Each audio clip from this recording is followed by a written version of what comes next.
السلام عليكم ورحمة الله وبركاته. إن الحمد لله نحمده ونستعينه ونستغفره ونؤمن به ونتوكل عليه ونعوذ بالله من شرور أنفسنا ومن سيئات أعمالنا من يهده الله فلا مضل له ومن يضلله فلا هادي له وأشهد أن لا إله إلا الله وحده لا شريك له وأشهد أن محمدا عبده ورسوله صلى الله تعالى عليه وعلى آله وصحبه أجمعين. আমরা জুমার পরে যে আলোচনাটা করি মূলত আমাদের যে বইগুলো এখান থেকে প্রকাশ করা হয়েছে সেগুলোর একটা দার্স। উদ্দেশ্য হচ্ছে যাতে আপনারাও দাওয়ার কাজে এই বইগুলোকে সামনে রেখে কাজ করতে পারেন। আমাদের আজকে আলোচনা হচ্ছে ঈমান সম্পর্কে। ঈমান কি, ঈমানের শব্দ অর্থ কি, ঈমানের পারিভাষিক অর্থ কি, মুমিন কাকে বলে, আমরা এই বিষয়গুলো আজকে আলোচনা করব ইনশাআল্লাহ। গত সপ্তাহে যদিও হাদিসে জিব্রাইল আলোচনা করতে গিয়ে অনেক বিষয় আলোচনা এসে গেছে, তবুও বিষয়গুলো আমাদের মৌলিক বিষয়, এজন্য জানা খুবই জরুরি। ঈমান শব্দের শাব্দিক অর্থ হচ্ছে বিশ্বাস করা। যেমন সূরা ইউসুফে বলা আছে, ওমা আনতা বিমুমিনিন লানা ওয়ালাউ কুন্না সাদিকিন। ইউসুফ আলাইহিস সালাতু ওয়াস সালামকে তার ভাইয়েরা কূপে নিক্ষেপ করে এসে বলল তাকে বাগে নিয়ে গেছে। এরপরে বললেন ওমা আনতা বিমুমিনিন লানা, আপনি তো আমাদের কথার উপরে ঈমান আনবেন না, মুমিন না। এই মুমিন মানে কি? হ্যাঁ, আপনি আমাদের কথা বিশ্বাস করবেন না। ওয়ালাউ কুন্না সাদিকিন, সূরা ইউসুফে আছে, আপনারা দেখে নেবেন। যদিও আমরা সত্যবাদী, কিন্তু আপনি তো আমাদের কথার উপরে ঈমান আনবেন না। তাহলে ঈমান আনা মানে কি? বিশ্বাস করা, শাব্দিক অর্থে বিশ্বাস করা। যে বিষয়ে বিশ্বাস করো তার ঈমান। ইসলামের পরিভাষায় ঈমান কাকে বলে? আল্লাহ, নবী রাসূল, আখিরাত, ফেরেশতা, এ জাতীয় যে বিষয়গুলো আছে, আমানতু বিল্লাহি ওয়া মালাইকাতিহি ওয়া কুতুবিহি, আল্লাহর আসমানি কিতাবের উপর ঈমান আনা, ওয়া রাসূলিহি, আল্লাহর রাসূলদের প্রতি ঈমান আনা, তারপরে ওয়াবিল ইয়াউমিল আখির, আমাদের এই জীবনটাই শেষ না, পরকালে আরেকটা জীবন আছে, সেখানে হিসাব নিকাশ হবে। আল কদর, তাকদীরে বিশ্বাস করা, খায়রিহি ওয়া শাররিহি মিনাল্লাহি, ভালো মন্দ সবকিছু আল্লাহর পক্ষ থেকে। ওয়াল বাআসি বাদাল মাউত, মৃত্যুর পরে পুনর্বার জীবিত করা হবে। এইগুলো অন্তর দিয়ে বিশ্বাস করার নাম হচ্ছে ঈমান। আল্লাহকে বিশ্বাস করা মানে কি?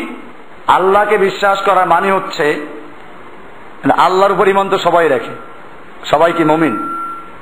আমার কাছে কোরআনের দুইটা আয়াত খুব মজা লাগে, এবং ওই দুইটা আয়াতই মূলত আমাকে ভাবিয়েছিল হকের তালাশ করার জন্য। আপনাদেরও আশা করি এই দুইটা আয়াত চোখ খুলে দিবে। একটা আয়াত হচ্ছে সূরা বাকারার 8 নম্বর আয়াত। সেখানে আল্লাহ তাআলা বলছেন, প্রথমে মুমিনদের আলোচনা করলেন, হুদাল্লিল মুত্তাকিন থেকে শুরু করে 5টা আয়াত মুত্তাকিনদের বৈশিষ্ট্য। এরপরে 2টা আয়াত আছে কাফেরদের সম্পর্কে, ইন্নাল্লাযিনা কাফারু সাওয়াউন আলাইহিম, এখান থেকে 2টা আয়াত কাফেরদের পরিচয়। এরপরে 8 নম্বর আয়াত থেকে আল্লাহ তাআলা আরেক দল মানুষের আলোচনা করলেন। এই দল কাফেরও না, মুত্তাকিনও না, এরা বাহ্যিকভাবে মুত্তাকিনদের সাদৃশ্য অবলম্বন করে, ভিতরে কাফেরদের সাথে মিল রেখে। জাহেরি ভাবে মুসলিম মুত্তাকিন, ভিতরগতভাবে কাফের। এই তৃতীয় প্রকার লোকদের আলোচনা করলেন আল্লাহ তাআলা সূরা বাকারার 8 নম্বর থেকে। ওয়ামিনান নাসি মান ইয়াকুলু আমান্না বিল্লাহি ওয়া বিল ইয়াউমিল আখির ওয়া মা হুম বিমুমিনিন, মানুষের মধ্যে অনেক মানুষ আছে এরকম যারা বলে আমান্না বিল্লাহি, আমরা আল্লাহর উপর ঈমান আনলাম, ওয়া বিল ইয়াউমিল আখির, এবং আমরা পরকালেও বিশ্বাস করি। আল্লাহ তাআলা এরপরে বলছেন ওয়ামা হুম বিমুমিনিন, না এই লোকগুলো মুমিন না। তাহলে এরা কারা? এদেরকে ইসলামের পরিভাষায় বলে মুনাফিক। কি বলে এদেরকে? মুনাফিক। তাহলে এখানে বোঝা গেল আমাকে প্রথম চিন্তা করতে হবে আমি এই মুনাফিকের মধ্যে পড়ে যাই কিনা, এটা প্রথম বিষয়। আর একটা আয়াত আল্লাহ তাআলা বলছেন সূরা ইউসুফের 106 নম্বর আয়াতে, ওয়ামা ইউমিনু আকসারুহুম বিল্লাহি ইল্লা ওয়া হুম মুশরিকুন। ওয়ামা ইউমিনু আকসারুহুম, তাদের বেশিরভাগ লোকেরা ঈমান আনে না, ইল্লা, তবে ঈমান আনে ওয়া হুম মুশরিকুন, শিরক যুক্ত অবস্থায়। এখন আপনাকে আমাকে চিন্তা করতে হবে যে আমি এই শিরক যুক্ত অবস্থায় ঈমানদারদের মধ্যে পড়ি কিনা। কোন কাজ করলে শিরিক হয়, সেই শিরিক যুক্ত অবস্থায় যদি ঈমান আনা হয় তাহলে সে মুশরিকুনদের মধ্যে পড়ে যাবে। এটা বড় চিন্তার বিষয়। আল্লাহর প্রতি ঈমান আনার মানে হচ্ছে এজন্য প্রথমে আল্লাহকে রব বলে স্বীকার করা। আমাদের রবকে আপনি এই জাতির সবাইকে জিজ্ঞেস করবেন যারা মুসলমান দাবি করে, সবাই বলে আল্লাহকে বিশ্বাস করি। এরা জানে না যে আল্লাহকে বিশ্বাস করতে হলে কি বিশ্বাস করতে হবে। একজনে আল্লাহর রাসূলকে প্রশ্ন করেছিল সাল্লাল্লাহু আলাইহি ওয়াসাল্লাম যে লা ইলাহা ইল্লাল্লাহ জান্নাতের চাবি, তাহলে আর তো কিছু লাগে না, লা ইলাহা ইল্লাল্লাহ বললেই জান্নাতে যাওয়ার চাবি পেয়ে গেলাম, আর কোন আমল দরকার নাই। আল্লাহর রাসূল সাল্লাল্লাহু আলাইহি ওয়াসাল্লাম বললেন যে মা মিন মিফতাহিন ইল্লা ওয়ালাহু আসনান, এমন কোন চাবি নাই যে চাবির দাঁত থাকে না। তোমার চাবির যদি দাঁত থাকে তাহলে তালা খুলবে, আর দাঁত না থাকলে খুলবে না। আর চাবির দাঁত হচ্ছে আমলগুলো। তো এরকম ঈমান তো দাবি করে সকলেই, কিন্তু মনে রাখতে হবে ঈমানের মানিটা কি। আল্লাহকে রব বলে স্বীকার করা, আর রবের মানিটা পরিষ্কার বোঝা। আল্লাহর উলুহিয়ত, আল্লাহর সার্বভৌমত্বকে স্বীকার করা। আল্লাহর আসমা ও সিফাত, আল্লাহর গুণবাচক নামগুলো অর্থসহ জানা এবং মানা। আল্লাহর হাকিমিয়ত, আল্লাহর আইন কানুন বিধানগুলোকে মানা। এগুলো রুবুবিয়তেরই প্রকার। হাকিমিয়তটা ভিন্ন কিছু না। মূলত আল্লাহকে রব বললে আল্লাহ সৃষ্টিকর্তা, আইনদাতা, বিধানদাতা, রিজিকদাতা, জীবনের সমস্ত সমস্যা সমাধানদাতা, এই সবগুলো আসে কিসের মধ্যে? রবের মধ্যে। এই সবগুলো যারা অন্তর দিয়ে বিশ্বাস করে সে বলতে পারে আমি আল্লাহকে বিশ্বাস করি। এরপরে রাসূলকে বিশ্বাস করা মানে কি? রাসূলকে বিশ্বাস করা মানে রাসূলের নামে মিলাদ দেওয়া, জন্মদিনে একটা বড় মিছিল বের করা। দেখেন না কি বিশাল মিছিল বের হয়। আমি মনে মনে ভাবি রাসূলের আশেক এত আছে এই দেশে, এত বড় মিছিল বের করলো। অনেকগুলো আশেক পাকিস্তান থেকে ছুটে আসে বাংলাদেশে এই মিছিল করার জন্য। তোর দেশে করতে পারো না? ওই দেশে করলে ও দেশে কিছু সত্যিকার আশেক আছে যারা এই আশেকদেরকে পাইলে কি করবে বুঝেন নাই? ওই দেশে সত্যিকার কিছু আশেক আছে যে আশেকরা আল্লাহর নবী যে জন্য লড়াই করেছেন, যুদ্ধ করেছেন, তারাও সেটা করছে। ওই দেশে বসে এরকম স্বাস্থ্য নিয়ে আর ফিনফিনের জামা গায়ে দিয়ে আর বুলেট প্রুফ গাড়ির ভিতরে ঢুকে হাত নাড়াইয়া মিছিল করে আর স্বাগত জানায়, তাহলে ওই বুলেট প্রুফ গাড়ি উড়িয়ে দেওয়ার মতো লোক আছে। মনে হয় সেই ডরে তারা চলে আসে কোথায়। এত আশেকে রাসূল এই দেশে, আর রাসূলের জন্মদিন উপলক্ষে ছুটি হলো সারা দেশ। এই আশেকে রাসূলদেরকে গিয়ে বলেন যে ভাই আপনার তো মাশাআল্লাহ রাসূলের সঙ্গে খুব ভালোবাসা আছে, মহব্বত আছে। আল্লাহর নবী যে কালামটা নিয়ে আসতেন কোরআনটা, এই কোরআনের বিধানটা চালু করে দেন, রাসূল খুশি হবেন, আল্লাহ খুশি হবেন। তারা কি আল্লাহর বিধান কায়েম করবে? আপনি বলেন যে আদালতে আল্লাহর বিধান কায়েম করো, সংসদে বসে তোমাদের এত কষ্ট করে আইন তৈরি করা দরকার নাই। আল্লাহর কোরআন দিয়েই তো ওমর ইবনে খাত্তাব তোমার বাংলাদেশে যে বড় দেশ চালাইছেন, না অন্য কোনো কালাম ছিল? আল্লাহর কোরআন দিয়েই তো ওসমান দেশ পরিচালনা করেছেন। আল্লাহর কোরআন দিয়ে আল্লাহর রাসূল সাল্লাল্লাহু আলাইহি ওয়াসাল্লাম দেশ পরিচালনা করেছেন। তোমরা ওই সংবিধানটা দিয়ে দেশ পরিচালনা করো যে সংবিধানটা দিয়ে আল্লাহর নবী দেশ পরিচালনা করেছেন, তাহলে বুঝবো যে তোমরা সত্যিকার আশিক রাসূল। তা করবে কখনো? করতে রাজি না। আমি এটাকে এরকম বলি, একজন মেহমানকে দাওয়াত দিল, তার জন্য গেট সাজাইলো, আহলান সাহলান মারহাবা। মেহমান আসলো, দুধার থেকে রাস্তার ফুলের বৃষ্টি বর্ষণ হলো। মেহমান এসে গেলেন, বলেন ভাই আমার কষ্ট হয়ে গেছে আসতে, একটু গোসল করার ব্যবস্থা করো। না, আপনার জন্য উজু গোসলের ব্যবস্থা নাই, তবে আপনার আগমনে আমরা ধন্য। আচ্ছা, আমার ক্ষুধা পেয়েছে, খাবার ব্যবস্থা করো। না না, আপনার আগমনে ধন্য, আপনার জন্য খাবারের আয়োজন তো আমরা কিছু করি নাই। মেহমান কি বলবে? এই লোকগুলো পাগলামি করছে আমার সাথে। আল্লাহর নবীর আগমনে ধন্য, তুমি জশ্নে জুলুসে ঈদ এ মিলাদুন নবী উদযাপন করছো। সাহাবায়ে কেরামকে ঈদ উদযাপন করেছেন, আল্লাহর নবীর মিলাদে জন্মে আমরাও খুশি, আবার আল্লাহ নবীর মিশনেও বা খুশি। কিন্তু যদি খালি মিলাদে খুশি হয়, আল্লাহর নবীর মিলাদ মানে জন্ম, প্রচলিত মিলাদের কথা বলছি আমি, আর আল্লাহর নবীর মিশন যদি পছন্দ না করে, তাহলে আমি এদের আদি পুরুষের নামটা বলে দিই, আবুল আহাব। আল্লাহর নবীর জন্মে খুশি ছিল না বেদার ছিল? কেমন খুশি ছিল? আবুল আহাবকে যখন গিয়ে তার দাসী সুয়াইবিয়া খবর দিল যে তোমার যে মৃত্যু ভাই আব্দুল্লাহ, তার স্ত্রী আমেনা যে গর্ভবতী ছিল, সেখানে একটা পুত্র সন্তান জন্মগ্রহণ করেছে, তার দাদা নামও রেখেছেন মোহাম্মদ। আবুল আহাব এই খবরটা শুনে খুশি ছিল না বেদার ছিল? কেমন খুশি ইতিহাস পড়ুন। যেই বান্দিটা গিয়ে আল্লাহর নবীর এই জন্মের খবর দিল, তখন নবী হিসেবে না, আব্দুল্লাহর পুত্র মোহাম্মদ হিসেবে খবর দিল, আবুল আহাব এত খুশি হলো, আঙ্গুলের ইশারায় ওই বান্দিটাকে আজাদ করে দিল, মুক্ত করে দিল। এই আবুল আহাবই আল্লাহর নবী যখন 40 বছর বয়সে নবুয়ত প্রাপ্ত হলেন, 3 বছর গোপনে করার পরে প্রকাশ্যে হুকুম দেওয়ার জন্য আল্লাহ আদেশ করলেন, প্রকাশ্যে এলান করার জন্য। যেদিন আল্লাহর নবী দাওয়াত দিলেন কুলু লা ইলাহা ইল্লাল্লাহ, এই আবুল আহাবই প্রথম দাঁড়িয়ে দুহাত উঁচু করে আল্লাহর নবীকে মারতে উদ্যত হয়েছিল। তাব্বাত ইয়াদা আবি লাহাব কেন নাযিল হলো? এমনি নাযিল হয়েছে নাকি? অর্থ কি? ইয়াদা মানে কি? দুই হাত। তাব্বাত ইয়াদা আবি লাহাব, আবুল আহাবের 2 হাত ধ্বংস হোক, ওয়া তাব্বা, সে নিজেও ধ্বংস হোক। কেন? এমনি নাযিল হয় নাই। আবুল আহাব আল্লাহর নবীকে 2 হাত উঁচু করে মারতে গেছিল। একটা লোক আল্লাহ নবীর পক্ষে এবারে প্রতিবাদ করতে পারল না। তাহলে বোঝা গেল আবুল আহাবরা নবীর মিলাদে খুশি হয়, মিশনে বিরোধিতা করে, ঠিক কিনা? বর্তমান যুগের আবুল আহাবদের সঙ্গে ওই আবুল আহাবদের কোনো পার্থক্য আছে? এই আবুল আহাবরাও মিলাদে খুশি। কি মিলাদ! রাস্তায় নেমে পড়ল।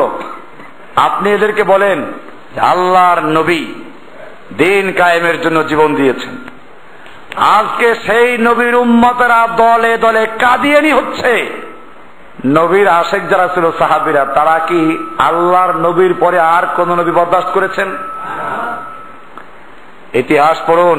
আল্লাহর নবীর মৃত্যুর পরে সবচেয়ে বেশি ক্ষতিগ্রস্ত হয়েছে যে যুদ্ধটায়, অনেক হাফেজে কোরআন শহীদ হলেন। এই যুদ্ধটা কাদের সঙ্গে ছিলেন জানেন? ইতিহাস পড়বেন, ইয়ামামার যুদ্ধ। কিসের যুদ্ধ? জঙ্গে ইয়ামামা, ইয়ামামার যুদ্ধ। ইয়ামামার যুদ্ধ কাদের সঙ্গে ছিল? আল্লাহর নবীর জীবদ্দশায় একটা নবুয়ত দাবি করেছিল, নাম ছিল মুসাইলামা। আল্লাহর নবী যুক্ত করলেন কাজ্জাব, মুসাইলামাতুল কাজ্জাব, মিথ্যা নবী দাবিদার। আল্লাহর নবীর মৃত্যুর পরে একদল মানুষ তো মুরতাদ হয়ে গেল, আর একদল মানুষ ওই মুসাইলামাতুল কাজ্জাবের উম্মত হতে লাগলো, মিথ্যা নবীর। সাহাবায়ে কিরাম তার বিরুদ্ধে যুদ্ধ ঘোষণা করলেন। এই যুদ্ধে প্রায় 70 জন কোররা, কোররা মানে আগের যুগে কোররা বলতো হাফেজে কোরআন থেকে, যারা কোরআনের সবচেয়ে বড় ধারক বাহক হাফেজ, যাদেরকে বলা হতো। কারি সাহেব বর্তমানে কারি সাহেব না, বর্তমানে কারি সাহেব কাকে বলে জানেন?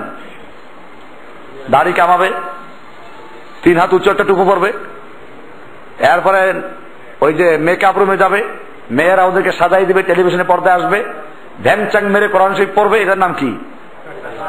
এই কারীদের কথা বলছি না। যে কারি কোরআনের হাফেজ ছিলেন, যারা কোরআন আল্লাহ রসুল থেকে মুখস্থ করেছিলেন, এই কারি 70 জন শহীদ হয়ে গেল। এরপরেই তো কোরআন একটাই সে লেখার ব্যবস্থা করা হয়েছিল। তো দেখা যায় এই লোকগুলো যখন শুনল আল্লাহর নবীর পরে আর একজন লোক নবুয়ত দাবি করেছে, আল্লাহর নবীর আশেকেরা আর বসে থাকেন নাই, ওই মিথ্যা নবুয়ত দাবিদারকে কতল করে তাকে হত্যা করে তারপরেই তারা ক্ষান্ত হয়েছেন, ঠিক কিনা? আজকে তোমরা আশেকে নবী মিছিল করছো, বাংলাদেশে কাদিয়ানীদের মসজিদ আছে না? এরা কারা? যারা আল্লাহর নবীকে শেষ নবী মানে না। এদের বিরুদ্ধে যুদ্ধ করো। আশেকে নবী, আল্লাহর নবী যে কোরআনের রাজ কায়েম করেছিলেন, যে জন্য দান দান শহীদ করলেন, রক্ত দিলেন, সেই যার জন্য কোনো ভূমিকা আছে? কোনো ভূমিকাই নেই। আশিকে রাসূল। এই জন্য মনে রাখতে হবে যে আমানতু বিল্লাহি ওয়া মালাইকাতিহি ওয়া কুতুবিহি ওয়া রুসুলিহি কাল বললেই হবে না। রাসূলকে বিশ্বাস করার মানে হচ্ছে এই, আল্লাহর রাসূল সাল্লাল্লাহু আলাইহি ওয়াসাল্লাম যা কিছু নিয়ে এসেছেন আল্লাহর পক্ষ থেকে, সেগুলো আল্লাহর রাসূল যেভাবে, যে পদ্ধতিতে, যে তরিকায় আমল করেছেন, আমাদেরকে সেগুলো সেই পদ্ধতিতে, সেই রাসূলের তরিকায় আমল করতে হবে। এইটার নাম হচ্ছে রাসূলের উপরে ঈমান আনা। হুকুম মানব আল্লাহর কার তরিকায়? পরিষ্কার। এ হলো আল্লাহ এবং আল্লাহর রাসূলের প্রতি ঈমান আনার অর্থ। তাহলে ঈমান বলা হয় আল্লাহর বিধানকে, আল্লাহর রাসূলের আদর্শকে মুখে স্বীকৃতি দেওয়া, অন্তরে বিশ্বাস করা, আমলে বাস্তবায়ন করা। এই তিনটাকে ঈমানও বলে, ইসলামও বলে। তবে যদি শুধু ঈমানদার বলা হয় তিনটেই আসবে, শুধু মুসলিম বলা হয় তিনটেই আসবে। কিন্তু যদি কোনো জায়গায় ঈমান আর ইসলাম দুইটা শব্দ ভিন্ন ভিন্ন উল্লেখ করা হয়, তার অর্থ হলেই তখন অর্থ হবে ঈমান বলতে বুঝাবে অন্তরের বিশ্বাস করাকে, আর ইসলাম হলো আমল করাকে। ইসলাম বুঝাবে কাকে?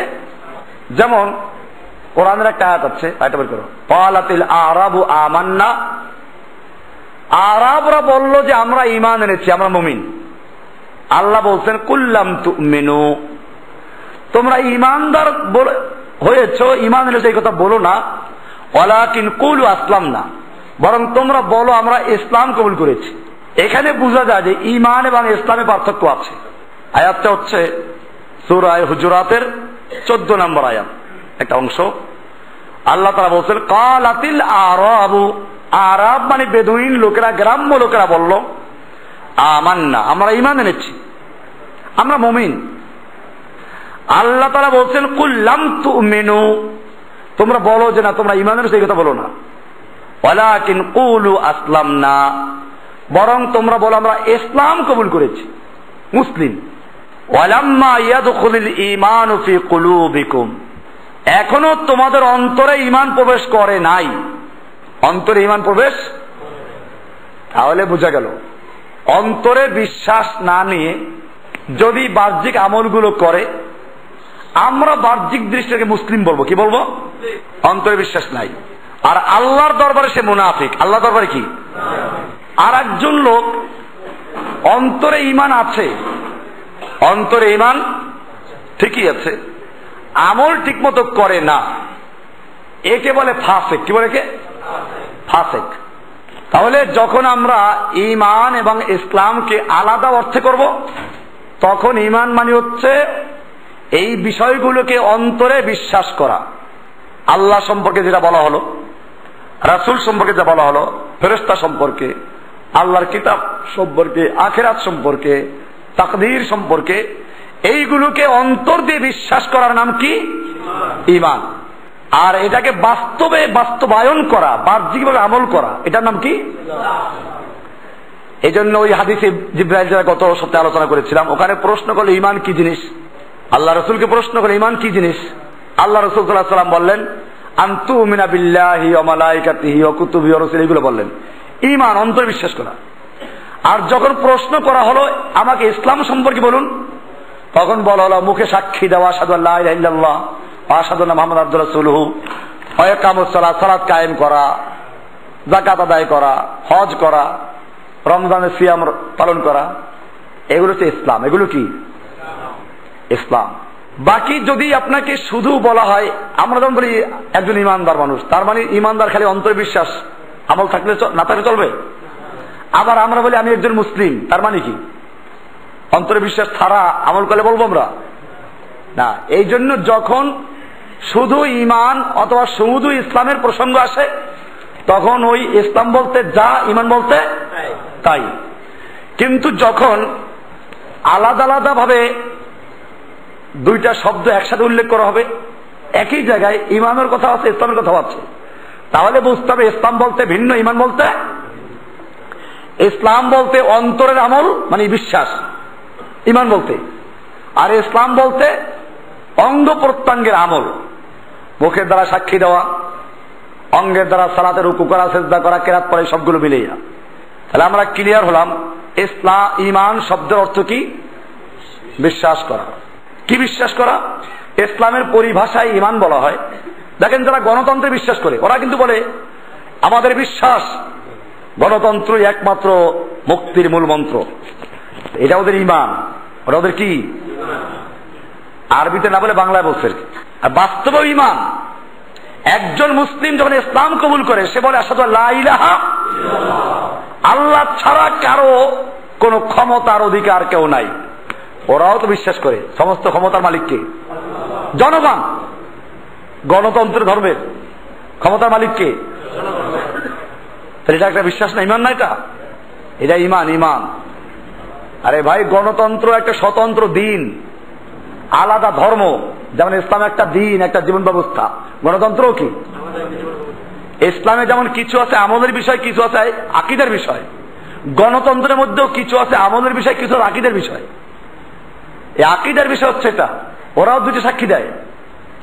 একটা সাক্ষী দেয় সমস্ত ক্ষমতার মালিক জনগণ, 2 নম্বর সাক্ষী দেয় সমস্ত তরিকা, আমরা বলি রাসূলের তরিকা, আশহাদু আন্না মুহাম্মাদান আবদুহু ওয়া রাসূলুহু। ওরা সাক্ষী দেয় তরিকা মানব আব্রাহাম লিঙ্কনের। ব্যাপারটা পরিষ্কার, এটা আকীদার বিষয়। ওই যে বলি না সংবিধানের 7-এর 1, 7-এর 2 দেখবেন, 7-এর 1 হচ্ছে আশহাদু আল্লা ইলাহা ইল্লাল্লাহর পরিবর্তে ওদের কালেমা, জনগণ সমস্ত ক্ষমতার মালিক। আর ওয়ান্না মুহাম্মাদুর রাসূলুল্লাহ এইটা হচ্ছে 7-এর 2-এ। অবশ্যই এখানে ঈমানের বিষয় জড়িত আছে, ওদের এখানে ঈমানও আছে। এই আইন দেশের সর্বোচ্চ আইন বলে বিবেচিত হবে, অন্য অন্য আইনের যতখানি এই আইনের সাথে অসামঞ্জস্যশীল অতখানি বাতিল বলে গণ্য হবে। এই আকীদা পোষণ করতে হবে। তাহলে এক্ষেত্রে তরিকা ওই আইনের রাসূলের তরিকা না, ওখানে মানব রচিত আইনের তরিকা এটা। এরপরে জনগণের ক্ষমতা পাচ্ছে। আমল হচ্ছে কি? এটা আকীদা। আমল কি? আমল হচ্ছে এই জনগণ যে ক্ষমতার মালিক, এটা আকীদা প্রকাশ করতে হবে না? প্রকাশ করবে ভোটের মাধ্যমে। কার মাধ্যমে? আর এই আকীদাটা যাতে মজবুত হয় সেজন্য আপনারা জানেন গত 3 বছর ধরে না আরো আগের থেকে প্রাইমারি স্কুলে কিন্তু ভোট হয়, এবং এই সংসদ নির্বাচন হয় যেরকম, এই ছেলেদের মধ্যে আপনার গতকালকে পত্রিকা দেখবেন, আগের দিন পত্রিকা, 3-4 দিন পত্রিকা আসতেছে, সারা দেশে একযোগে ভোট হয়েছে স্কুলগুলো, প্রাইমারি স্কুলে। কারণটা কি? একেবারে ওদের মধ্যে আছে আপনার নির্বাচন কমিশনার আছে, পুলিং অফিসার আছে, প্রিজাইডিং অফিসার আছে। এই বাচ্চাদের মধ্যে, এদের মধ্যে প্রার্থী আছে, এরা ভোট প্রয়োগ করছে, নির্বাচিত হচ্ছে, শপথ নিচ্ছে। উদ্দেশ্য কি? এই আকীদাটা যাতে করে কচি মনের মধ্যে বসাইয়া দেওয়া যায়। ইসলামে যেমন ছোটবেলায় আমরা পড়াই লা ইলাহা, ওরাও শিখাচ্ছে লা ইলাহা ইল্লাল্লাহ, জনগণ সমস্ত ক্ষমতার মালিক। এইটাকে আমলে কেমনে আনবে? একজন মুসলিম যখন ইসলামে প্রবেশ করে সাথে লা ইলাহা ইল্লাল্লাহ বলে, তার উপরে প্রথম ফরজ হয়ে যায় সালাত। কেমনে সালাত আদায় করতে হবে? এই উযু করতে হবে, দাঁড়াতে হবে, রুকু করতে হবে, সিজদা করতে হবে। ওরাও এরকম ভাবে এই গণতন্ত্রের আকীদাটাকে প্রয়োগ করার জন্য, বাস্তবে আমলের জন্য এই বাচ্চাদেরকে দিয়ে কাজ করে। ভোট দাও, ভোট দিয়ে নির্বাচন হবে, নির্বাচিত লোকেরা সংসদে যাবে, সংসদে গিয়ে তারপরে জনগণের প্রাপ্ত ক্ষমতা বলে তারা আইন তৈরি করবে। এটা আমল। এটা কি? প্রথমে আকীদা, তারপরে কি? আমল। এই জন্য মনে রাখতে হবে গণতন্ত্রকে যারা ইসলামাইজেশন করছে, যারা এটাকে ইসলাম কায়েমের জন্য একটা সোপান হিসেবে ব্যবহার করছে, কি সুন্দরভাবে বলে, কয় যে এই তো ভোটের মাধ্যমে সংসদে গিয়ে আমরা একটা আইন করে দিব, এক আইনের মাধ্যমে দেশে যত ব্যাংক আছে সবগুলো কি হয়ে যাবে? সোনালী ব্যাংক, রূপালী ব্যাংক, পূবালী ব্যাংক, জনতা ব্যাংক, কৃষি ব্যাংক সবগুলো ইসলামী হয়ে যাবে। কি সুন্দর পদ্ধতি। কেউ আছে এরকম, দাওয়াতের মাধ্যমে যদি সব লোক ইসলামের উপরে চলে আসে, দ্বীনের উপরে চলে আসে, তাহলে আর এই যুদ্ধ বিগ্রহ মারামারি করার কোনো প্রয়োজন হবে না। এই সুন্দর সুন্দর থিওরিগুলো আল্লাহর রাসূল বুঝেন নাই। এর মানে হচ্ছে আল্লাহর রাসূল সাল্লাল্লাহু আলাইহি ওয়াসাল্লাম বুঝেন নাই, ওনারা আল্লাহর রাসূলের চেয়ে বেশি বুঝেছেন। আল্লাহর রাসূল তো এগুলো বুঝলেন না। আল্লাহর রাসূল সাল্লাল্লাহু আলাইহি ওয়াসাল্লাম যুদ্ধ করলেন, সাহাবায়ে কেরামদেরকে যুদ্ধ করার জন্য উৎসাহিত করলেন। বরং আমার তো বলতে ভয় হয়, তারপরও ওদের কারণে বলতে হচ্ছে, যে মনে হয় তাদের ধারণা, আল্লাহু আলাম, আউযু বিল্লাহি মিনাশ শাইতানির রাজিম, আস্তাগফিরুল্লাহ রাব্বি, যে আল্লাহ বোধহয় বিষয়টা বুঝেন নাই। নাউযু বিল্লাহ। আল্লাহ তাআলা কোরআনে জিহাদের হুকুম দেন নাই, তো জিহাদের হুকুম দিলেন। আল্লাহ তাআলা জিহাদের প্রশিক্ষণ দিয়েছেন, কোরআনের স্পষ্ট আয়াত আছে। কেমনে প্রশিক্ষণ দিলেন? বদরের যুদ্ধে যে ফেরেশতারা নামলো, এরা কি যুদ্ধ করতে জানে? এরা জানে মানে হামনুসাব্বিহু বিহামদিকা ওয়া নুকদ্দিসু লাক, আমরা তোমার তাসবিহ তাহলিল করতে জানি, যুদ্ধ করতে জানি না। আল্লাহ তাআলা কি বলছেন? আল্লাহু আকবার। সূরা আনফালের 12 নম্বর আয়াতটা পড়বেন, মজা পাবেন, মজা। জান মুমিনদের তাজা ঈমান তাজা হবে। আল্লাহ তাআলা বলছেন, ইউহি রাব্বুকা ইলাল মালাইকাতি আন্নী মাআকুম। আল্লাহ তাআলা ফেরেশতাদেরকে ওহী করলেন, হুকুম দিলেন, আমি তোমাদের সঙ্গে আছি, যাও। ফাসাব্বিতুল্লাযীনা আমানু, তোমরা ঈমানদারদেরকে তোমরা দৃঢ় পদে রাখো, শক্তি যোগাও। সাউলকি ফি কুলুবিল্লাযীনা কাফারুর রুবা, আমি কাফেরদের অন্তরে এখনই ভয় ঢুকিয়ে দিচ্ছি। ফেরেশতাকে আল্লাহ আমরা কি করবো? কি যুদ্ধের ময়দানে মারামারি করতে, মার খাবো? আল্লাহ বলছেন, ফাদরিবু ফাওকাল আনাক, তোমরা কি এদের গর্দানের উপরে মারো। অদরিবু মিনহুম কুল্লা বানান, ওদের প্রত্যেকের আঙ্গুলের মাথায় মাথায় পিটাইয়া দুর্বল করে দাও। এই প্রশিক্ষণটা দিচ্ছেন কে? তাহলে এখন তো মুশকিল। এরা তো আল্লাহকেও নাউজুবিল্লাহ কি বলে আল্লাহ জানে, বলবে আল্লাহ নাউজুবিল্লাহ জঙ্গিবাদী, রাসূল জঙ্গিবাদী। কি সুন্দর মতবাদ পেশ করছে মুসলমানদের মধ্যে। কুফাররা এই জন্যই খুশি যে আমাদের আর এদের বিরুদ্ধে অস্ত্র ধরার দরকার নাই। এই মুসলমানদের ঈমান ধ্বংস করার জন্য এই তাবলিগি জামাতগুলো, পীরের মুরিদগুলো যথেষ্ট। এই জন্যই তারা এদেরকে, বা তোমরা আসো, তোমাদেরকে আমরা স্বাগত জানাই। সারা দুনিয়া বিষয় দেবে, কোনো জায়গায় বাধা নাই। এই জন্য মনে রাখতে হবে ঈমান কাকে বলে। ঈমান মানে হচ্ছে এক আল্লাহর উলুহিয়ত, এক আল্লাহর রুবুবিয়ত, এক আল্লাহর আসমা ও সিফাত, আল্লাহর গুণবাচক নামগুলোকে অর্থ সহ জেনে বুঝে এগুলো অন্তরে বিশ্বাস করা এবং সেগুলোকে মানার এবং আনুগত্য করার জন্য প্রতিজ্ঞা করা।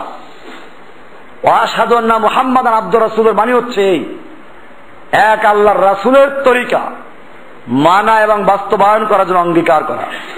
এরপর অন্যান্য যে বিষয়গুলো আছে, আল্লাহর কিতাব, আল্লাহর ফেরেশতা, আল্লাহর, এগুলো বিশ্বাস করা। আল্লাহর কিতাব বিশ্বাস করা মানে কি? আল্লাহর কিতাবের ঈমান আনলাম ঠিক, আল্লাহর কিতাবের হুকুম মানলাম না, হবে এটা? এই জন্য এগুলোকে অন্তর দিয়ে বিশ্বাস করা, এটার নাম ঈমান।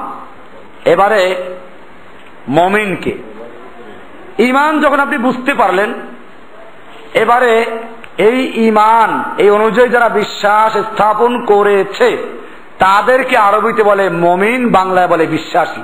মুমিন কোরআনুল কারীমে আল্লাহ সুবহানাহু ওয়া তাআলা সূরা হুজুরাতের 15 নম্বর আয়াতে বলছেন, ইন্নামাল মুমিনুনা, তারাই মুমিন, আল্লাযীনা আমানু বিল্লাহি ওয়া রাসূলিহি, যারা আল্লাহ এবং তার রাসূলের প্রতি ঈমান এনেছে।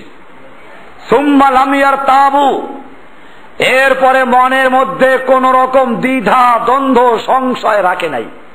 তাহলে বোঝা গেল কোন রকম সংশয় নিয়ে যদি রাখে তাহলে কি হবে না? সে ঈমানদার হবে না। সুম্মা লাম ইয়ারতাবু ওয়া জাহাদু বিআমওয়ালিহিম ওয়া আনফুসিহিম ফি সাবিলিল্লাহ। এরপরে আবার আল্লাহ বলছেন যে অন্তরে বিশ্বাস আছে ঠিকই, কিন্তু বাস্তবে নাই, এটা হবে না। আল্লাহ বলছেন এরপরে তারা আল্লাহর আনুগত্য করার জন্য, আল্লাহর বিধানকে কায়েম করার জন্য, ঈমানের চাহিদা পূরণ করার জন্য তারা আল্লাহর রাস্তায় জান এবং মাল দিয়ে জিহাদ করেছে।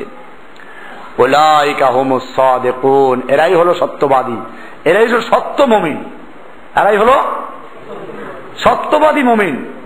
আর যাদের মধ্যে এগুলো নাই তারা কি? তারা মিথ্যাবাদী মুমিন। মানে মুনাফিক, তারা হচ্ছে মিথ্যাবাদী, মুমিন দাবি করছে, এরা আসলে মুমিন না। এরপরে আল্লাহ তাআলা কোরআনুল কারীমের সূরা আনফালের 2 থেকে 4 নম্বর আয়াতে বলছেন, ইন্নামাল মুমিনুনা আল্লাযীনা ইযা যুকিরাল্লাহু ওয়াজিলাত কুলুবুহুম, নিশ্চয় মুমিন তো তারা যাদের সামনে যখন আল্লাহর নাম নেওয়া হয়, আল্লাহর জিকির করা হয়, ওয়াজিলাত কুলুবুহুম, তখন তাদের অন্তরগুলো ভীত হয়ে পড়ে। ওয়াইদা তুলিয়াত আলাইহিম আয়াতুহু, আর যখন তাদের সামনে পাঠ করা হয় আল্লাহর আয়াত, যাদাতহুম ঈমানান, তখন তাদের ঈমান বেড়ে যায়। ওয়া আলা রাব্বিহিম ইয়াতাওয়াক্কালুন, এবং তারা সর্বক্ষেত্রে তাদের রবের উপরে তাওয়াক্কুল করে। আল্লাযীনা ইউকিমুনাস সালাতা, যারা সালাত কায়েম করে, ওয়া মিম্মা রাযাকনাহুম ইউনফিকুন, এবং তাদেরকে আমি যে রিজিক দিয়েছি এর থেকে তারা ব্যয় করে। আল্লাহ তাআলা বলছেন, উলাইকা হুমুল মুমিনুনা হাক্কা, এরাই হচ্ছে হক মুমিন, সত্যিকার মুমিন। লাহুম দারাজাতুন ইনদা রাব্বিহিম, তাদের জন্য রয়েছে তাদের রবের কাছে মর্যাদা, ওয়া মাগফিরাতুন, ক্ষমা, ওয়া রিজকুন কারীম, এবং সম্মানজনক রুজি। সূরা আনফালের 2 থেকে 4 নম্বর আয়াত। এখানে পরিষ্কার হয়ে গেল মুমিন কাকে বলে। এক কথায় যেটা মুমিন বলে, আল্লাহর উলুহিয়ত, আল্লাহর রুবুবিয়ত, আল্লাহর আসমা ও সিফাত, আল্লাহর কালামকে যারা অন্তর দিয়ে বিশ্বাস করেছে, আল্লাহর রাসূলের প্রতি ঈমান এনেছে, এবং তদনুযায়ী যারা আমল করে, এই সবটা মিলে হয় মুমিন। সবটা মিলে কি? এই আয়াতেরা পরিষ্কার হয়ে গেল। এখানে বলা আছে, আগের আয়াতে হুজুরাতের 15 নম্বর আয়াতে বললেন যারা জান এবং মাল দিয়ে আল্লাহর রাস্তায় জিহাদ করেছে তারা সত্যিকার মুমিন। আবার সূরা আনফালের 2 থেকে 4 নম্বর আয়াতে বলা হলো যে যারা সালাত কায়েম করে, দান করে। তাহলে এখানে দান সালাত কায়েম করা পর্যন্ত সাথে জড়িত। তার মানে অন্তরে বিশ্বাস করা, আমল করা, মুখে স্বীকার করা, এই 3টা জিনিসকে সমন্বয় করে যারা, তারা কি? মুমিন। এখন যদি 3টা জিনিসকে সমন্বয় না করে মুমিন বলা যাবে? এই জন্য মুমিন কাকে বলে এটা আমাদের খেয়াল রাখতে হবে। এরপরে একটা বিষয় আসবে, ঈমান বাড়ে কমে কিনা। এ সম্পর্কে কোরআনুল কারীমের আয়াতকে আমরা দেখি, যারা সূরা আনফালের 2 থেকে 4 নম্বরে এখন পড়া হলো। এখানে বলা আছে, ইদা তুলিয়াত আলাইহিম আয়াতু যাদাতহুম ঈমানা, যখন তাদের সামনে আল্লাহর আয়াতকে তেলাওয়াত করা হয় তখন তাদের ঈমান বেড়ে যায়। বোঝা গেল ঈমান কি করে? বাড়ে কমে। এরপরে যে প্রশ্নটা আছে তা হচ্ছে, ঈমানের আরাকান বা মৌলিক বিষয় কয়টি ও কি কি? ঈমানের রকুন কয়টা? ঈমানের আরাকান বা মৌলিক বিষয় হচ্ছে 6টা। কয়টা? আমানতু বিল্লাহি ওয়া মালাইকাতিহি ওয়া কুতুবিহি ওয়া রুসুলিহি ওয়াল ইয়াউমিল আখির ওয়াল কদর। এটা হলো ঈমানের রকুন। কয়টা? 6টা। আপনারা পেস্ট লাগাই না, এটা ভালো করেছে। ইসলামের রকুন, ঈমানের রকুন কয়টা বললাম? 6টা। আর এই ঈমানের মূল রকুন যেটা, ঈমানের তাওহীদ হচ্ছে মূল রকুন। এই তাওহীদের আবার 2টা রকুন আছে। কয়টা রকুন আছে? এটা আলাদা জিনিস। এখন আমরা আলোচনা করছি ঈমানের রকুন সম্পর্কে। ঈমানের রকুন হলো 6টা। আমানতু বিল্লাহি, 1 নম্বর হচ্ছে আমি আল্লাহর উপর ঈমান আনলাম। মানে কি? আল্লাহ একজন আছেন, এটা বিশ্বাস করে চলবে? আল্লাহর উপর ঈমান আনা মানে হচ্ছে আল্লাহর ওজুদ, আল্লাহর অস্তিত্ব আছে, তিনি একক, তার উলুহিয়াত, তার রুবুবিয়ত, তার আসমা ওয়া সিফাত, এগুলোকে বিশ্বাস করে নেওয়া, তার আদেশগুলো মেনে চলা, নিষেধগুলো পরিহার করা। এই সবগুলোকে মানার অর্থ হচ্ছে কি? আল্লাহর উপর ঈমান আনা। ফেরেশতাগণের উপর ঈমান আনা মানে কি? ফেরেশতা আল্লাহর একটা মাখলুক, এরা নূরের তৈরি। এদের বিষয় হলো আর আল্লাহর হুকুম মানে, লা ইয়াসুন আল্লাহ মা আমারাহুম ওয়া ইয়াফআলুনা মা ইউমারুন। আল্লাহ তাআলা তাদেরকে যে হুকুম করেছেন তারা সেটা করে, এবং আল্লাহ যা নিষেধ করে তারা বর্জন করে। সবসময় আল্লাহর হুকুম মানে, এটাই হচ্ছে এরকম কিতাবের প্রতি ঈমান আনা। আমরা এগুলো বিস্তারিত আলোচনা করবো ইনশাআল্লাহ। আমরা যেটা বললাম এটার দলিল কোরআন থেকেই আছে। কোরআনুল কারীমে সূরা বাকারার 177 নম্বর আয়াতে আছে, লাইসাল বিররা আন তুওয়াল্লু ওয়ুজুহাকুম কিবালাল মাশরিক ওয়াল মাগরিব। পূর্ব বা পশ্চিম দিকে চেহারা ফিরানোর নামই তোমাদের কিনা ঈমান না, পুণ্য বা নেক আমল না। ওয়ালাকিন্নাল বিররা, প্রকৃতপক্ষে সৎ কাজ হচ্ছে মানে আমানা বিল্লাহি ওয়াল ইয়াউমিল আখির ওয়াল মালায়েকাতি ওয়াল কিতাব ওয়ান নাবিয়্যিন, এগুলো আছে। আবার সূরা বাকারার 185 নম্বর আয়াতে আছে, কুল্লুন আমানা বিল্লাহি ওয়া মালায়েকাতিহি ওয়া কুতুবিহি ওয়া রুসুলিহি লা নুফাররিকু বাইনা আহাদিন মিনহুম। এরকম ভাবে আল্লাহর রাসূল সাল্লাল্লাহু আলাইহি ওয়াসাল্লাম জিজ্ঞেস করেছে, মাল ঈমান, ঈমান কি জিনিস? ক্বালা আন তু'মিনা বিল্লাহি ওয়া মালায়েকাতিহি ওয়া বিলিকাইহি ওয়া রুসুলিহি ওয়া তু'মিনা বিল বা'স। মুসলিমের হাদিস। তো এরকম বিষয়গুলো যে আছে, এই 6টা জিনিস হাদিস থেকে নেওয়া, কোরআনের আয়াত হাদিস থেকে নেওয়া। এই 6টা জিনিসের প্রতি ঈমান রাখা হলো ঈমানের রকন। ঈমানের শাখা কয়টা? ঈমানের কতগুলো শাখা আছে? ঈমানের এই শাখাগুলোর মধ্যে সবচেয়ে উত্তম শাখা কোনটা, সবচেয়ে নিচের শাখা কোনটা? এটা একটা প্রশ্ন। আমাদের এই বইতে প্রশ্ন দেওয়া আছে, 21 নম্বর পৃষ্ঠা আছে প্রশ্ন। ঈমানের কয়টি শাখা প্রশাখা রয়েছে? ঈমানের সর্বোত্তম শাখাটা কি? এখানে লেখা আছে ঈমানের 70-এর অধিক শাখা আছে। সর্বোত্তম শাখা হচ্ছে লা ইলাহা ইল্লাল্লাহ, আর সর্বনিম্ন শাখা হচ্ছে রাস্তার থেকে কষ্টদায়ক বস্তু সরিয়ে দেওয়া। মুসলিমের হাদিস আন আবু হুরায়রা আন্নাহু ক্বাল ক্বালা রাসূলুল্লাহ সাল্লাল্লাহু আলাইহি ওয়াসাল্লাম আল ঈমান বিদ'উন ওয়া সাবউনা আও বিদ'উন ওয়া সিত্তুনা শুবাতান। আল্লাহ রাসূল সাল্লাল্লাহু আলাইহি ওয়াসাল্লাম বলছেন যে ঈমানের 70-এর উপরে শাখা আছে। ফাআফদালুহা কাউলু লা ইলাহা ইল্লাল্লাহ, সবচেয়ে উত্তম হচ্ছে লা ইলাহা ইল্লাল্লাহ বলা। ওয়া আদনাহা ইমাতাতুল আযা আনিত তারিক, আর সর্বনিম্ন হচ্ছে রাস্তা থেকে কষ্টদায়ক বস্তু সরিয়ে দেওয়া। তারপরে ঈমানের শাখা জানলাম। লা ইলাহা ইল্লাল্লাহ বলা ছাড়া অন্য কোন শাখা কাজে আসবে না। আপনি 0 লিখলেন, 0 0 0, আমি যেটা বলে যে 1 লক্ষ 0 লিখলেন, কোন মূল্য আছে? 0-র আগে একটা 1 লেখেন, এবার একটা শূন্য দেন, কত হবে? 2টা শূন্য, কত হবে? এখন এরকম। এই জন্য আফজালুহা লা ইলাহা ইল্লাল্লাহ, প্রথম শাখার নাম লা ইলাহা। এরপরে আপনি যত কাজ করবেন তত ঈমানের শাখা বাড়বে। আজকে এই পর্যন্ত আলোচনা হলো ঈমান শাব্দিক অর্থ কি? বিশ্বাস করা। ঈমানের পারিভাষিক অর্থ কি? আল্লাহর রাসূল সাল্লাল্লাহু আলাইহি ওয়াসাল্লাম আল্লাহর পক্ষ থেকে যা কিছু নিয়ে এসেছেন সেইগুলোকে অন্তর দিয়ে বিশ্বাস করা, মুখে স্বীকার করা, বাস্তবে আমল করা, এর নাম কি? ঈমান। ঈমানের রকন কয়টা? 6টা। ঈমানের শাখা কয়টা? 70-এর উপরে। বাস, আলোচনাটা হলো, সংক্ষিপ্ত হয়ে গেল। আমরা এগুলো নিজেরা শিখবো, অন্যদেরকে শিখাবো, আমল করব, অন্তরে বিশ্বাস করব, মুখে দাওয়াত দিব, আমলে পরিণত করব। আল্লাহ সুবহানাহু ওয়া তাআলা আমাদের সকলকে বিষয়গুলোকে বুঝার এবং আমল করার তৌফিক দান করুন, আমিন। সাল্লাল্লাহু তাআলা আলা মুহাম্মাদ সাল্লাল্লাহু। আমেরিকা ও ইসরায়েল ইরান আক্রমণ করলে আমাদের প্রতিক্রিয়া কি হবে? দেখেন, আমি একটা কথা বলি। আমি একদিন এক জায়গায় গণতন্ত্রের বিরুদ্ধে ভাষণ দিলাম, প্রসঙ্গক্রমে জামাতের বিরুদ্ধে আলোচনা আসলো। আওয়ামী লীগের নেতারা খুব খুশি, ওখানে ছিল। আমি দেখলাম যে ওরা খুশি। আমি বললাম যে এখানে আওয়ামী লীগের খুশি হওয়ার কোনো কারণ নাই। কারণ হচ্ছে এই, আওয়ামী লীগ যে কারণে জামাতের বিরোধিতা করে সেই কারণে আমরা জামাতের পক্ষে। কি বললাম? আওয়ামী লীগ যেই কারণে জামাতের বিরোধিতা করে সেই কারণে আমরা কি, আর আমরা যেই কারণে জামাতের বিরোধিতা করি সেই কারণে আওয়ামী লীগ জামাতের পক্ষে। বুঝলেন না বিষয়টা? আমরা জামাতের বিরোধিতা করি কি জন্য? এরা দিন কায়েমের জন্য গণতান্ত্রিক তরিকাকে বেছে নিয়েছে। এটা আসলে তরিকা না, এটা কুফরের তরিকা। এটা আল্লাহ কোরআনে প্রতিবাদ করেছেন, নবীকে নিষেধ করেছেন। ওয়াইন তুতি আকসারা মান ফিল আরদ ইউদিল্লুকা আন সাবিলিল্লাহ।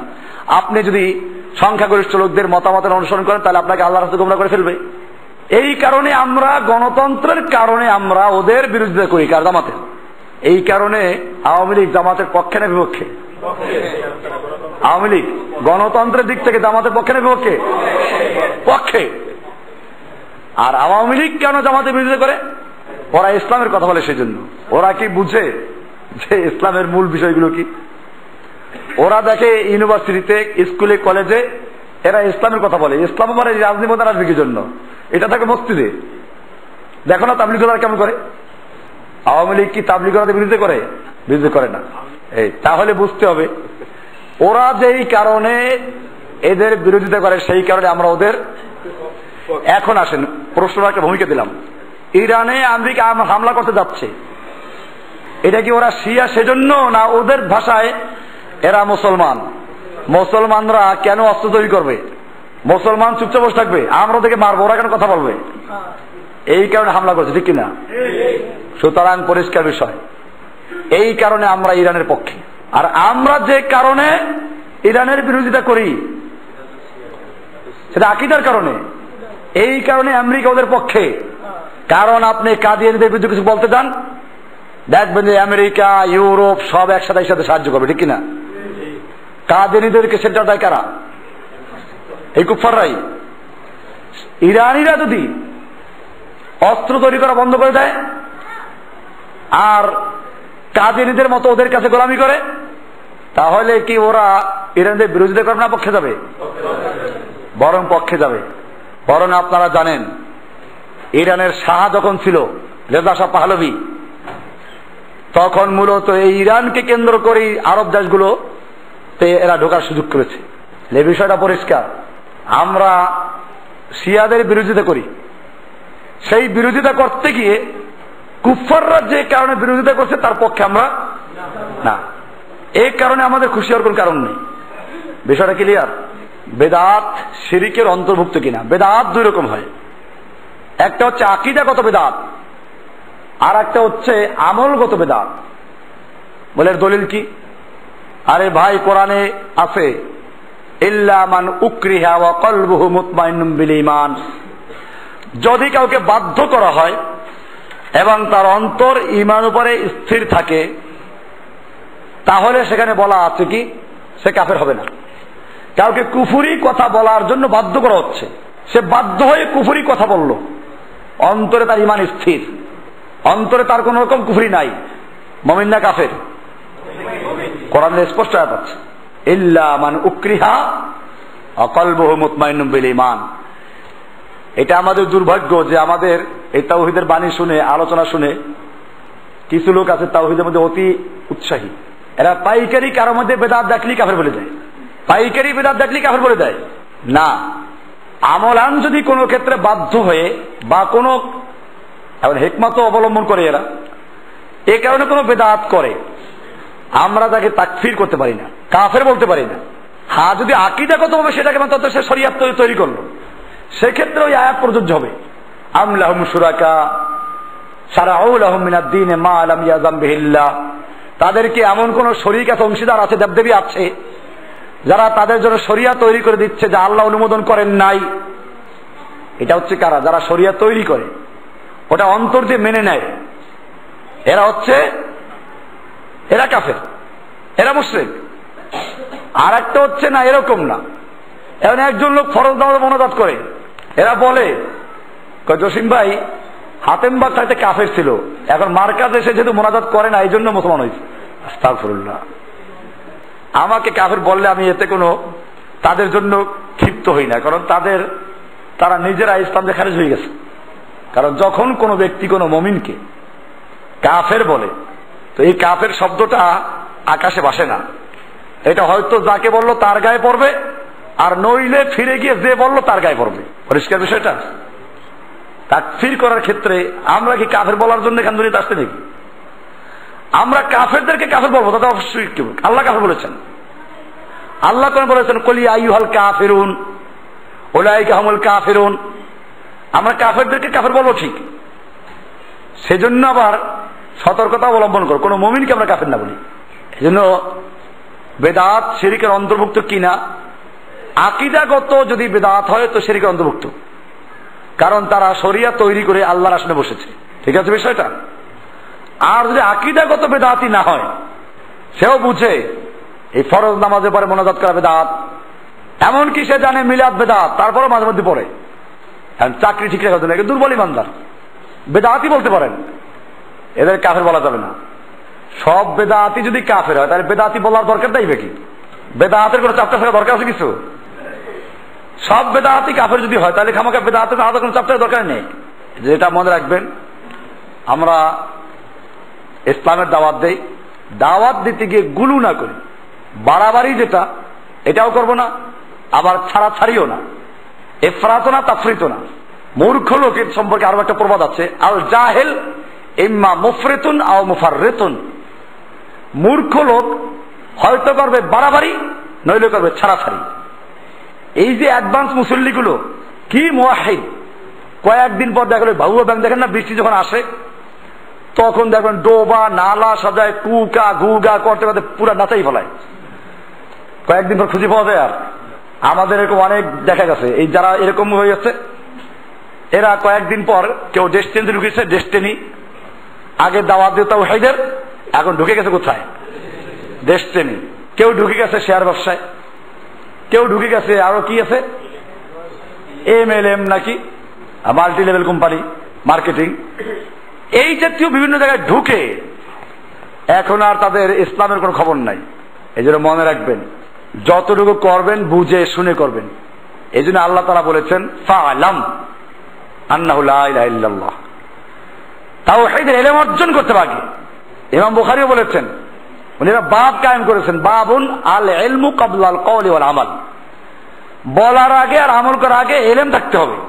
আপনি যে বিষয়ে আমল করবেন ওই বিষয়ে আপনাকে ইলম অর্জন করতে হবে, পূর্ণ ইলম অর্জন করতে হবে। ইলম নাই, আপনি আন্দাজ একজন কাফের বলে দিলেন। তো এইগুলোর থেকে আমাদেরকে সতর্ক থাকতে হবে। ওই জন্য বললাম যে যেখানে না জানা আছে, এখন ব্যাপারটা হলো যেখানে আপনি জানেন না যে ইমামগুলো শিরকে লিপ্ত আছে বা বেদাতে লিপ্ত আছে, সেখানে আপনি পড়ে নেবেন, সন্দেহ হলে আবার পড়বেন। আর যেখানে জানা আছে শিরকে আর বেদাতে লিপ্ত আছে, শিরকে থাকলে তো এখানে নামাজ পড়ার প্রশ্নই আসে না। এখন যেই ইমামগুলো বিশ্বাস করে আল্লাহর নবী হাজির নাজির, আল্লাহর নবী আল্লাহর নূরের তৈরি, আল্লাহকে পাইতে হলে পীরদের ভায়া মাধ্যম ছাড়া পাওয়া যায় না, মাধ্যম সাব্যস্ত করলো। এইগুলো আপনি কোরআনের আয়াত পড়েন, হাদিস পড়েন, এরপরে মক্কার কুফফারদেরকে নিয়ে চিন্তা করেন, দেখেন তারা কোন প্রকারের মুশরিক ছিল, এরা কোন প্রকারের মুশরিক, কোন পার্থক্য আছে? কোরআনের স্পষ্ট আয়াত আছে যে মক্কার মূর্তি পূজকরা মূর্তি পূজা করতো কেন?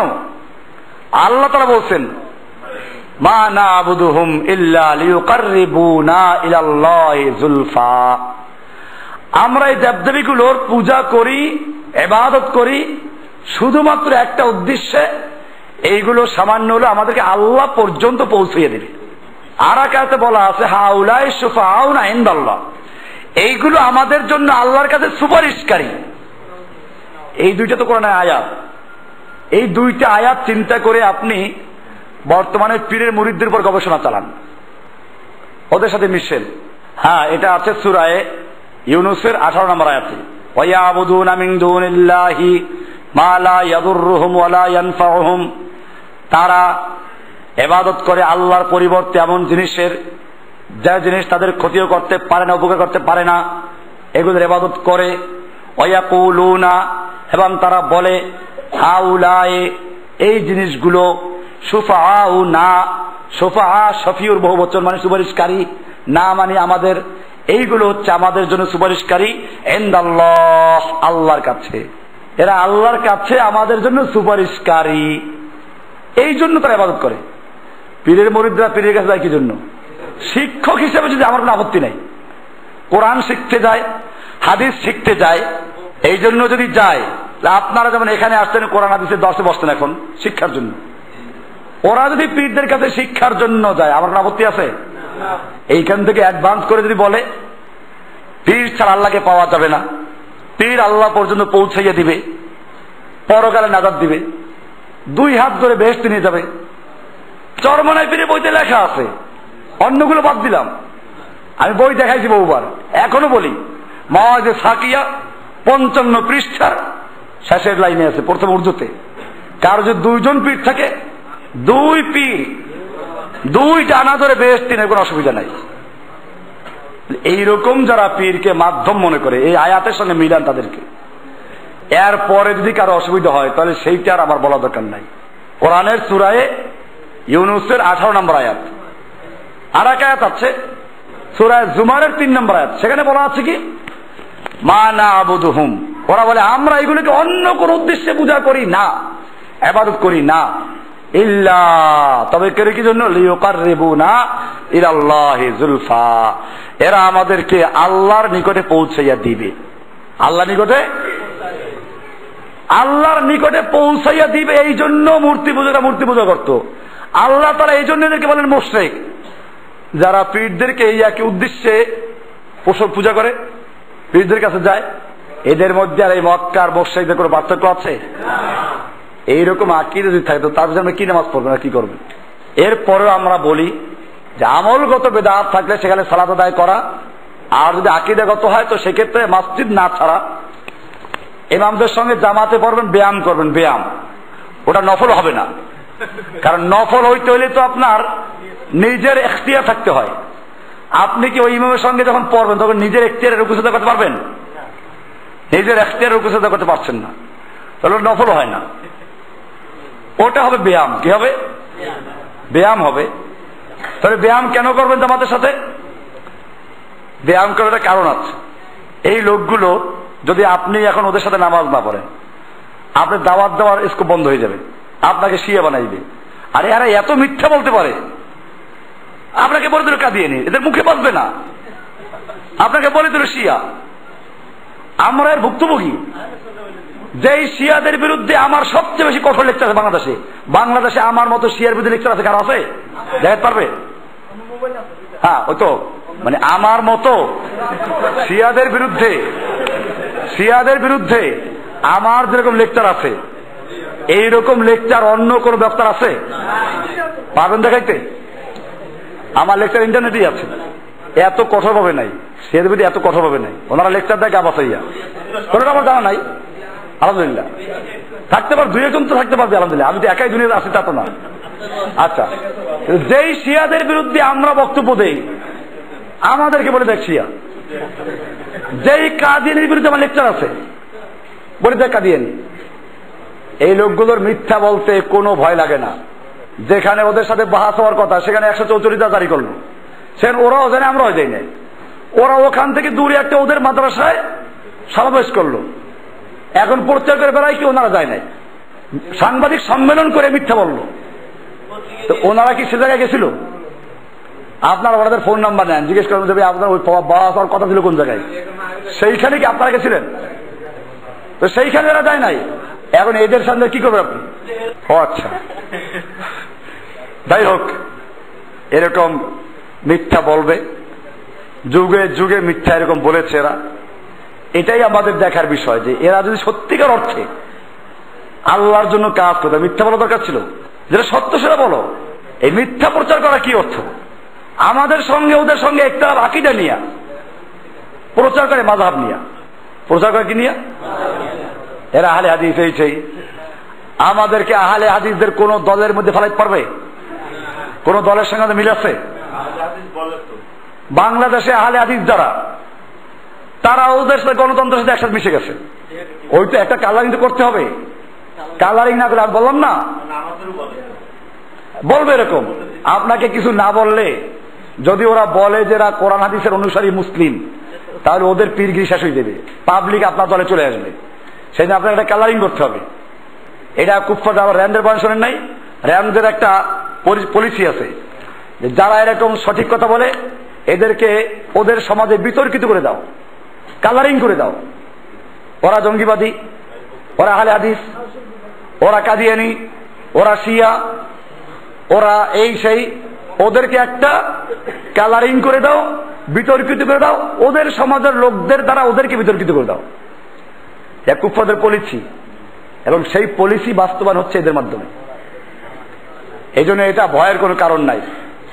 আপনারা এলেম অর্জন করেন। আমি এটা আগেও বলেছি, এখনো বলি, অন্ধকার দূর করতে গেলে আপনি ঝাড়ু দিয়ে পিটাইয়া পারবেন না। অন্ধকার দূর করতে গেলে আলো জ্বালাতে হবে।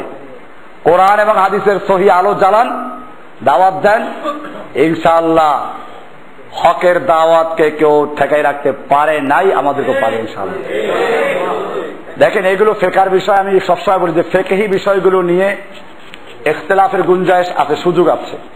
কিছু হাদিস আছে, যেমন মনে করেন যারা শুধু তাকবীরে তাহরিমে হাত উঠায় আর উঠায় না, তারা দলিল যায় আব্দুল্লাহ ইবনে মাসউদের একটা হাদিস দিয়ে, যে আল্লাহর রাসূল সাল্লাল্লাহু আলাইহি ওয়াসাল্লাম দেখলেন তারা বারবার হাত উঠাচ্ছে।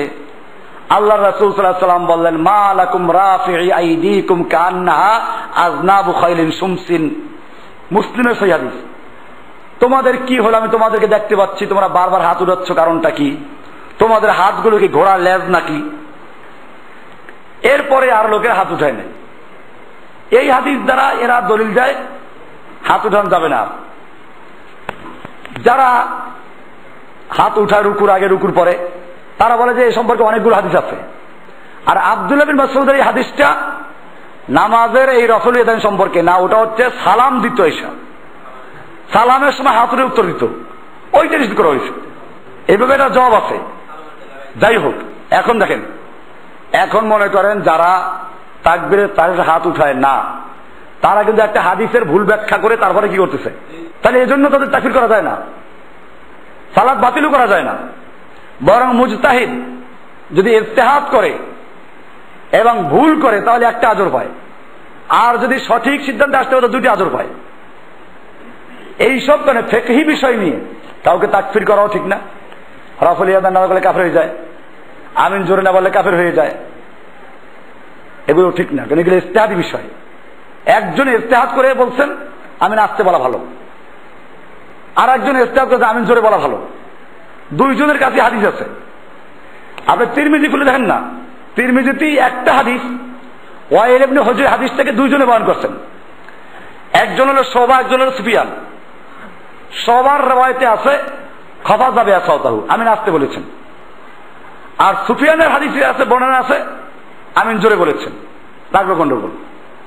ইমাম তিরমিজি ওখানে সুফিয়ানের হাদিসটাকে, বর্ণনাটাকে অগ্রাধিকার দিতে গিয়ে চারটে কারণ বয়ান করছেন। হানাফিয়ারা ওই চারটার জবাব দিতে গিয়া তারপর জবাব দিয়া আবার চারটে কারণ উল্লেখ করে, এই কারণে এটা জোরে আসতে বলা যাবে।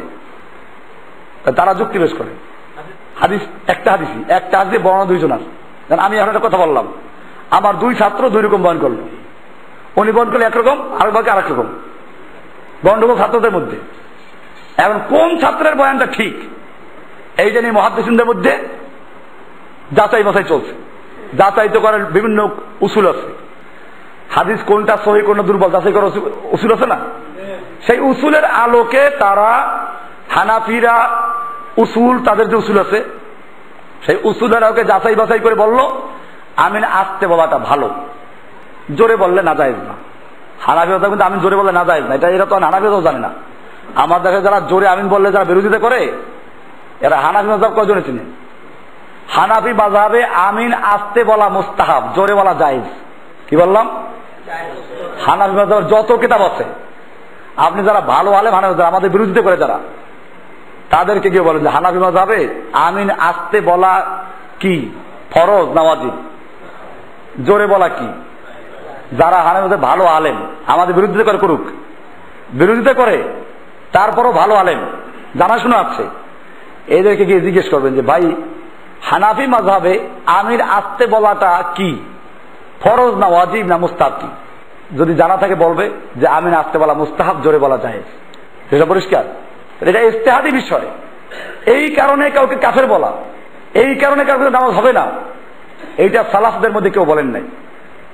আপনি সালাফদের কিতাবগুলো পড়েন, ইমাম ইবনে তাইমিয়া রাহমাতুল্লাহর কিতাবগুলো পড়েন, সেখানে দেখবেন যে ক্বালা ইমাম আবু হানিফা, ক্বালা ইমাম শাফিঈ, আবু হানিফা এই বলেছেন, শাফিঈ এই বলেছেন, মানে প্রত্যেকের মতামত বয়ান করেছেন। তো এইগুলো যদি এরকম হয়তো একেবারে এগুলো না করে কাফের হয়ে যায়, যদি এরা এইগুলো আনতে এসব কিতাবে, এটা মনে রাখতে হবে। ফিকহি বিষয়, ফিকহার মাসলা যেগুলো আছে, ইজতিহাদি বিষয়, এইগুলো এক একজন এক একটা হাদিসকে যাচাই বাছাই করে চেষ্টা করেছেন। আপনার দৃষ্টিতে যাচাইতে এইটা সহি ওইটা ভুল, আবার ওনারা যাচাই করে দেখছেন আপনারটা ভুল ওদেরটা সহি। এগুলো ফিকহার বিষয়, আকীদার সাথে জড়িত বিষয় না।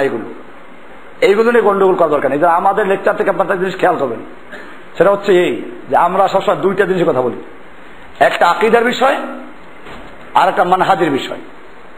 একটা হচ্ছে শিরক মুক্ত আকীদা, তাওহীদ ভিত্তিক আকীদা, বেদাত মুক্ত সুন্নাহ ভিত্তিক আমল, শিরক মুক্ত তাওহীদ ভিত্তিক ঈমান, বেদাত মুক্ত সুন্নাহ ভিত্তিক আমল, খালাস। আর এই সুন্নাহকে প্রতিষ্ঠিত করার জন্য রাসূলের তরিকায় দ্বীন কায়েমের কথা, জিহাদের কথা বলি আমরা। যে দুইটা জিনিস সবচেয়ে এখন অবহেলিত, সেই দুইটা জিনিস বলি। অন্যগুলোতে আমরা যারা সহিহ সেটা আমল করি, আর যারা ইজতিহাদ করে ভুল করতেছে আমরা তাদেরকে চেষ্টা করি সহিহটা বুঝাবার জন্য, না বুঝলে তাদেরটা তাদের এ নিয়ে আমরা তাদেরকে তাকফির করি না, যদি তাদের মধ্যে এই শিরকের গুণাগুলো না থাকে। আর শিরক থাকলে আমরা সেখানে ছাড়ি না। প্রশ্ন আসতে থাকবে, এরকম শেষ করা যাবে না। এই তো বলেই দিলাম, যদি জানা থাকে আকীদাগত শিরক আছে, আকীদা বিদআতি, তো তার পিছনে সালাত কেমনে হবে? সালাত হবে না। ওই যে বললাম ব্যায়াম করতে বললাম, ব্যায়াম করবেন, পরে আবার নামাজ পড়ে নেবেন। আল্লাহ সুবহানাহু ওয়া তাআলা আমাদের সকলকে বিষয়গুলিকে বুঝার, আমল করার তৌফিক দান করুন। ওয়া সাল্লাল্লাহু তাআলা আলা নবিয়িনা মুহাম্মাদ ওয়া আলা আলিহি ওয়া সাহবিহি আজমাইন। সুবহানাল্লাহি বিহামদিহি, সুবহানাকাল্লাহুম্মা বিহামদিকা, আশহাদু আল্লা ইলাহা ইল্লা আনতা, আস্তাগফিরুকা ওয়া আতুবু ইলাইক।